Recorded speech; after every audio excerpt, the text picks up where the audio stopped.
लिखना है। जो अभी हमने एक्सप्लेन किया, एक्सप्लेन द फिनोमेना और dispersion of white light through a glass prism, ये एक्चुअल में बच्चों क्वेश्चन नंबर 29 था। ठीक है, चलिए अब हमने आपको बता दिया तो कोई बात नहीं। ये क्वेश्चन नंबर 29 था और जो क्वेश्चन नंबर 27 है, दोनों ही क्वेश्चन बहुत इजी हैं, कोई दिक्कत नहीं है। क्वेश्चन नंबर 27 में बच्चों बोलता है वो आपको क्या, कि explain the reflection of light through a triangular glass prism using label diagram. Okay, तो क्वेश्चन नंबर 27 क्या है मैं लिख देता हूँ। क्वेश्चन नंबर 27, कहीं आप कंफ्यूज ना हो जाओ।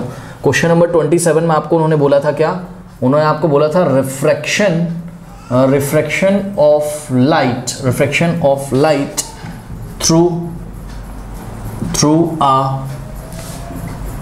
A triangular glass prism. ठीक है, और उसके बाद उन्होंने पूछा था hence define angle of deviation. ठीक है, तो ये reflection through a glass prism में क्वेश्चन नंबर 27, और क्वेश्चन नंबर 29 में क्या है, dispersion phenomena of white light बताना है। डिस्पर्शन फिनोमेना हमने आपको बता दिया, 7 कलर्स में डिवाइड हो जाना। अब हम reflection of light through a glass prism बताना है। दोनों ही बातें क्लास में बताई, कोई बहुत बड़ी बात नहीं है, आप लोगों को सब कुछ पता है। ठीक है, तो यहाँ पे हम एक ग्लास प्रिज्म ले रहे हैं। अब जो जो आप करते जाओगे वो आप बताते भी जाना। लेट अस से we have a glass prism ABC। ठीक है, on face AB we incident a ray called, इस रे का बच्चों कुछ नाम रख दीजिए। लेट अस से इस रे का नाम क्या है, PQ। ओके, PQ रे।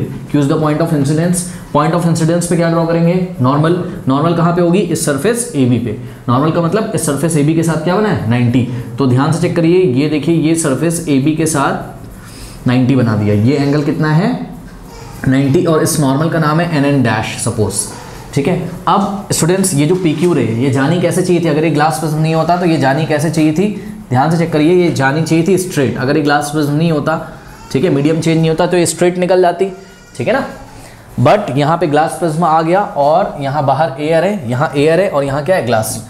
तो ऑप्टिकल रेयरर मीडियम से ऑप्टिकल डेंसर मीडियम में जा रही है, तो क्या होगा, टुवर्ड्स द नॉर्मल ये बेंड हो जाएगी। तो ये अपने स्ट्रेट पाथ से टुवर्ड्स द नॉर्मल ऐसे बेंड हो गई। ये देखिए ये ऐसे बेंड हो गई। अब ये स्ट्रेट चलती जाएगी कब तक, जब तक मीडियम ग्लास वाला रहेगा। ठीक है, तब तक कोई भी रिफ्लेक्शन नहीं होगा। तो फेस AB पे रिफ्लेक्शन हुआ एक बार और ये टुवर्ड्स द नॉर्मल थोड़ी सी बेंड हो गई है, और ये देखिए ये ऐसे। ठीक है,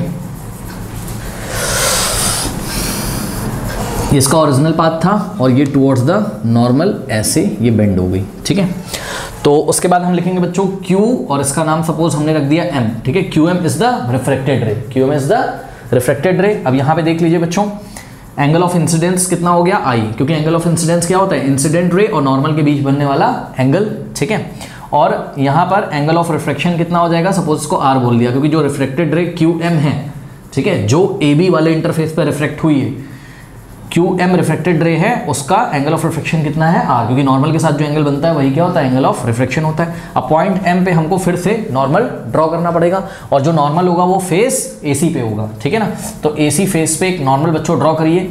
ये कुछ मेरे ख्याल से इस तरीके की आनी चाहिए, ये देखिए। ठीक है, तो ये एंगल आपका कितना हो गया, ये देखिए, तो ये एंगल हो गया आपका कितना, 90 डिग्री। अब ये जो QM रिफ्लेक्टेड रे जाना कैसे चाहिए थी, स्ट्रेट, बट क्योंकि ये ऑप्टिकल डेंसर से कहाँ जा रही, ऑप्टिकल रेयरर में, तो ये जो आपका नया नॉर्मल है, सपोज N डबल डैश और N ट्रिपल डैश, ठीक है, इसके ये अवे हो जाएगी। ठीक है, तो यहाँ पर इसको हमको इसके अवे करना है, ये ऐसे। ठीक है, और जितना ये इधर टुवर्ड्स द नॉर्मल बेंड हुई होगी उतना ही ये अवे द नॉर्मल होगी। ठीक है ना, क्योंकि यहाँ पर क्या है, एयर ग्लास, और यहाँ पर क्या है, ग्लास एयर। तो यहाँ पर अगर towards the normal 10 degree bend हो रही है, तो इधर अवे द नॉर्मल 10 डिग्री हो जाएगी। ये ओरिजिनल पाथ से, इसका ओरिजिनल पाथ था ये नॉर्मल से, ये देखिए ये नॉर्मल इधर है, ये इसका ओरिजिनल पाथ है, तो नॉर्मल से 10 डिग्री ऐसा हट जाएगी। ठीक, तो ये वाला जो एंगल होता है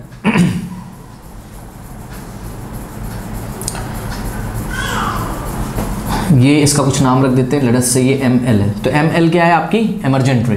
ML क्या है आपकी, एमर्जेंट रे।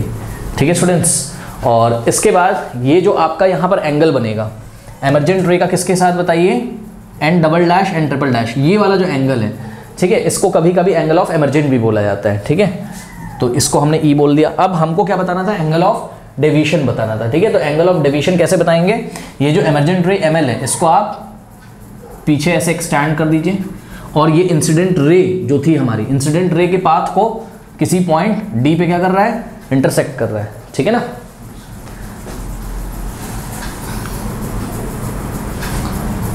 ये ml को हमको पीछे एक्सटेंड कर देना, थोड़ा सीधा रखिएगा बच्चों, स्केल वगैरह यूज करिएगा, ठीक है। तो ये हो गया। अब ध्यान से चेक करिए, ये जो एमर्जेंट रे है और ये जो incident ray PQ, incident ray और एमर्जेंट रे, इसके बीच ये वाला जो एंगल बना है, इसी एंगल को हम क्या बोलते हैं, एंगल ऑफ डेविएशन, ठीक है। तो ये वाला जो एंगल है इसको हम क्या बोलते हैं, एंगल ऑफ, सब कुछ क्लास में पढ़ा है, कोई बहुत बड़ी बात नहीं है, एंगल ऑफ डेविएशन। और ये एंगल ए क्या कहलाएगा, प्रिज्म एंगल या angle of prism, prism angle या एंगल ऑफ प्रिज्म, ठीक है। तो अब बताइए आपकी डेफिनेशन क्या बनेगी एंगल ऑफ डेविएशन की, द एंगल बिटवीन व्हाट, ध्यान से करिए, एंगल किसके किसके बीच, the angle between incident ray and emergent ray is called angle of deviation. तो ये चीज़ें आप समझा लोगे, बहुत ही ईजी था, है। ऐसा क्वेश्चन तो एग्जाम में आएगा भी नहीं मेरे ख्याल से, इतना ईजी क्वेश्चन। अच्छा, अब उसके बाद एक इंपॉर्टेंट की पॉइंट आपको ये लिखना है, when a ray of light passes through a prism it bends toward the base of the prism, ठीक है। हमने आपको कई बार बताया है कि जब कोई लाइट रे प्रिज्म से पास होती है तो वो प्रिज्म के बेस की तरफ हमेशा बेंड होती है। आप एमर्जेंट रे को देखिए बेस की तरफ, और ये भी जो आपकी रिफ्लेक्टेड रे है AB वाले इंटरफेस पे, कौन सी रिफ्लेक्टेड रे, QM, ये भी थोड़ा सा बेस की तरफ बेंड हो गई है, ठीक है। कोई दिक्कत है बताइए, सिंपल है, लिख सकते हैं, कर लीजिए।